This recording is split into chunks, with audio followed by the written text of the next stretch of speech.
Olá, meu amigo e minha amiga, que Deus abençoe a sua vida. Sejam muito bem-vindos a mais um vídeo. Hoje vamos falar sobre um assunto que gera muita dúvida entre os cristãos. Qual é a diferença entre espírito e alma? E o que realmente significa a frase bíblica, o espírito volta a Deus? Muita gente repete, mas nem sempre entende. Então fica comigo, porque vamos esclarecer isso de forma simples, direta e totalmente à luz da palavra. A diferença entre espírito, alma e o sentido de espírito que volta a Deus. Muitas pessoas se confundem quando leem diferentes passagens da Bíblia falando sobre espírito. Isso acontece porque a Escritura usa essa palavra de formas distintas. Para entender corretamente, é preciso observar o contexto, pois nem sempre espírito significa a mesma coisa. A seguir está um resumo bíblico e coerente que esclarece esse assunto. 1. Nem todo espírito volta para Deus. A Bíblia fala também de espíritos demoníacos, que obviamente não retornam a Deus. Apocalipse 16:14. Portanto, é impossível que o texto de Eclesiastes 12:7 esteja dizendo que todos os espíritos pessoais ou conscientes retornam para ele. Isso mostra que a palavra espírito ali não se refere a seres espirituais nem à alma da pessoa. 2. O que Eclesiastes 12:7 realmente diz? O pó volte à terra como o era, e o espírito volte a Deus, que o deu.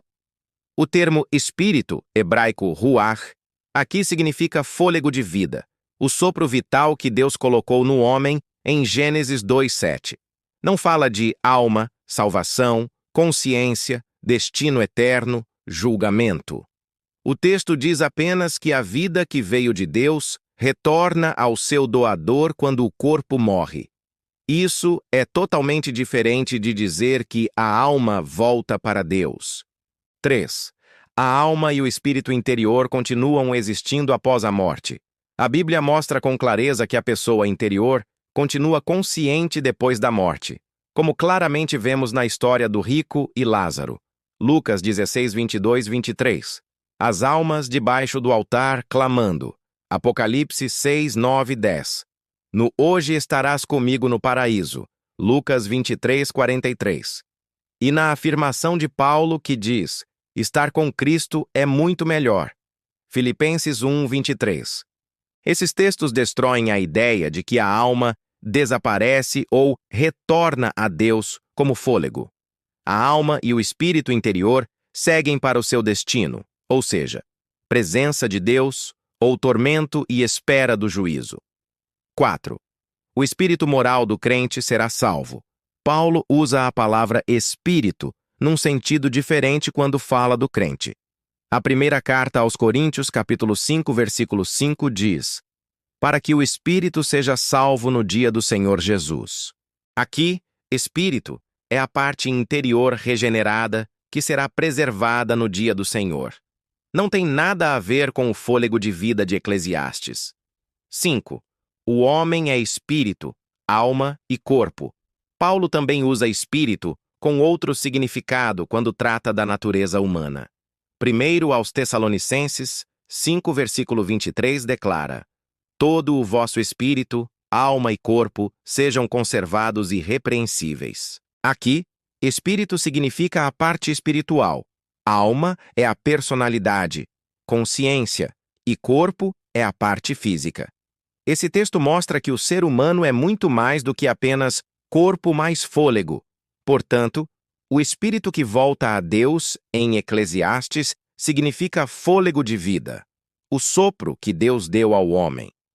Logo, isso não é a alma, não é a consciência, não é um espírito pessoal. Além disso, nem todos os espíritos voltam a Deus, pois existem espíritos de demônios. Vimos também que a alma e o espírito do ser humano continuam conscientes após a morte, e como explicado em outro vídeo aqui do canal, em alguns casos, ocorrendo pecado grave, o espírito do crente ainda poderá ser salvo no dia do Senhor. Seja esse tal entregue a Satanás para a destruição da carne, para que o espírito seja salvo no dia do Senhor. 1 Coríntios 5:5. Se o espírito simplesmente deixasse de existir, esse texto não faria sentido. Portanto, a carne pode sofrer disciplina, mas o espírito permanece com destino além da morte física. Resumindo, o homem é formado de espírito, alma e corpo, e cada parte tem sua função distinta. Assim, ao harmonizar os textos, vemos que não há contradição na Bíblia, apenas usos diferentes da palavra espírito. Cada passagem precisa ser interpretada de acordo com o seu próprio contexto. Explicação simples e direta sobre espírito, alma e Eclesiastes 12:7. 1. A Bíblia usa a palavra espírito com significados diferentes. Quem não entende isso confundirá tudo. A Bíblia usa espírito para fôlego de vida, parte espiritual da pessoa, anjos, demônios, disposições internas, Espírito Santo. Por isso ninguém pode pegar uma passagem e aplicar igual em todas as outras. 2. Eclesiastes 12:7. Não está falando da alma. O pó volte à terra, e o espírito volte a Deus que o deu. Aqui espírito significa fôlego de vida, o sopro que Deus deu ao homem em Gênesis 2:7. Não fala de salvação, céu, inferno, alma, consciência, espírito interior, anjos, demônios. Mas se trata somente o sopro da vida, que Deus deu e Deus recolhe. 3. Se Eclesiastes estivesse falando do espírito pessoal, então, espíritos demoníacos também voltariam a Deus. Apocalipse 16:14.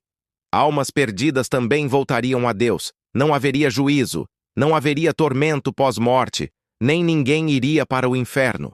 Portanto, é impossível aplicar esse texto ao espírito interior da pessoa. 4. Conclusão que qualquer pessoa entende. Demônios têm espírito, mas esse espírito não volta a Deus. Logo, Eclesiastes não está falando disso. A Bíblia usa 3 sentidos diferentes para espírito, e cada texto tem seu próprio contexto. Por isso, misturar Eclesiastes com 1 aos Coríntios e 1 aos Tessalonicenses é erro de interpretação básica. Se alma e espírito fossem a mesma coisa, ou deixassem de existir na morte, Paulo não faria distinção. Ele mostra que o ser humano possui 3 dimensões que Deus preserva. A Bíblia mostra isso de diversas formas.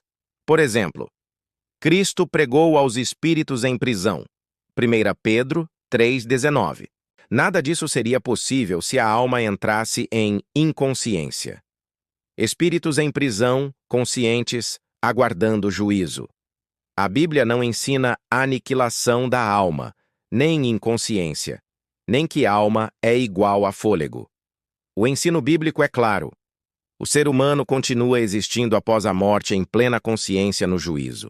Logo, alma é a consciência individual, a personalidade, aquilo que nos torna quem somos. A alma envolve emoções, vontade, sentimentos e identidade. É o eu interior.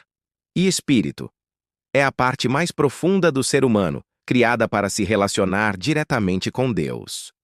O espírito é o canal da vida espiritual, da fé, da comunhão e da revelação divina.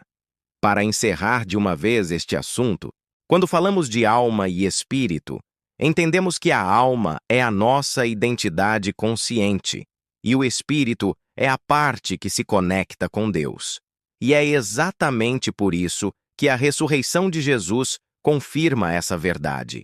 Ele não apenas voltou à vida no corpo, mas sua alma e seu espírito permaneceram conscientes, e ao ressuscitar, ele lembrou, ou seja, retomou perfeitamente sua identidade, sua missão e tudo o que havia sido dito e prometido.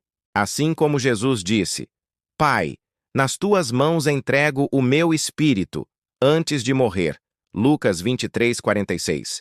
Ele também retomou esse mesmo espírito e alma ao ressuscitar, mostrando que nem o espírito nem a alma deixam de existir quando o corpo morre. A ressurreição, portanto, prova que alma e espírito não se apagam na morte, mas continuam vivos e conscientes, sendo restaurados ao corpo glorificado no tempo determinado por Deus. Se essa palavra te fez compreender melhor o Evangelho, apoie o canal Isso ajuda a mensagem de Cristo a alcançar mais vidas. Compartilhe, deixa teu like e se inscreve. Isso me ajuda a alcançar mais vidas. Forte abraço.